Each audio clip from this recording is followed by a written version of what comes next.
32,000. కానీ నిజంగా చెప్పాలంటే 1,00,000 మంది ఉన్నారు. ఆ 1,00,000 మందిని కంటికి రేపలా కాపాడి ఈరోజు వాళ్ళకి సేవ చేస్తున్నారంటే ఈరోజు ఈ చౌటుపట్టు టౌన్ ఇట్లా ఉందంటే అది మీ వల్లనే. అందుకనే మీరు బాగుంటేనే, మీరు ఆరోగ్యంగా ఉంటేనే, మీరు కుటుంబ పరంగా సంతోషంగా ఉంటేనే ప్రజలు సంతోషంగా ఉంటారు, మీరు సేవ చేయగలుగుతారు, మీరు సర్వీస్ చేయగలుగుతారు. కాబట్టి ఇది మంచి ప్రోగ్రామ్. ఇది మనందరం ఒక సమాజంలో బాధ్యత గల వ్యక్తులుగా సమాజ సేవ చేయాలి. అన్ని ప్రభుత్వమే కావాలి చేయాలంటే కుదరదు, కొన్ని వ్యక్తిగతంగా మనం కూడా చేయాలి. మా కోమటిరెడ్డి లక్ష్మి ఫౌండేషన్ చైర్మన్ తప్పకుండా ఈ మునుగోడు నియోజకవర్గంలో ఏ సమాజ సేవ ఫౌండేషన్ వర్క్ చేసినా సరే మా వంతు సహకారం ఉంటుంది. అదే ఎమ్మెల్యే అని చెప్పుకుంటేందుకు పదవి అందరు ఎన్నుకుంటే అది పర్మనెంట్ కాదు. కానీ మన వ్యక్తిత్వం సమాజ సేవ చేయాలన్న గుణం అది పర్మనెంట్గా పుట్టినప్పటి నుంచి అది సచ్చినాకు ఉంటుంది.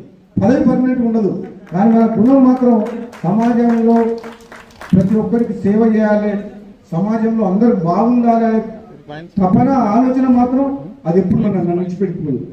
అసెంబ్లీ సమావేశాలు కాబట్టి అసెంబ్లీ పోవాలి కదా, నేను రాలేదంటే మళ్ళీ అదొక పెద్ద కాంట్రవర్సీ. అమ్మో రాజగోపాల్ రెడ్డి రాలేదంటారు, అవునా కదా?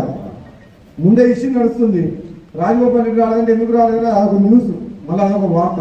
అందుకనే ఎటువంటి కథనాలకు ఊహాగానాలకు దాన్ని ఏమంటారు, రూమర్స్ ఏమంటారు, ఊహాగానాలే, ఎటువంటి పుకార్లు రావద్దంటే నేను కాంగ్రెస్ పార్టీ ఎమ్మెల్యేగా అసెంబ్లీ సమావేశాలకు పాల్గొనాలి, మీ సమస్యల గురించి మాట్లాడాలి, మన ప్రాంత అభివృద్ధి గురించి కృషి చేయాలి. కాబట్టి దయచేసి నేను ఈ ప్రోగ్రామ్ని తొందరగా వెళ్ళిపోతున్నందుకు క్షమించాల్సిందిగా కోరుకుంటూ సెలవు తీసుకుంటాను.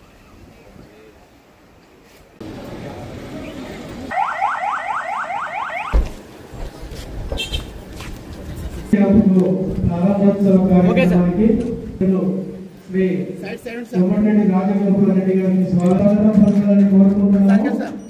ఈరోజు పై సగర్వంగా ఆహ్వానిస్తున్నాము.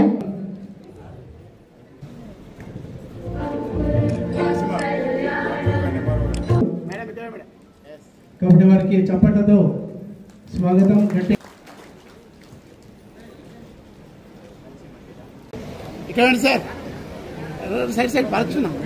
ఎమ్మెల్యే గారు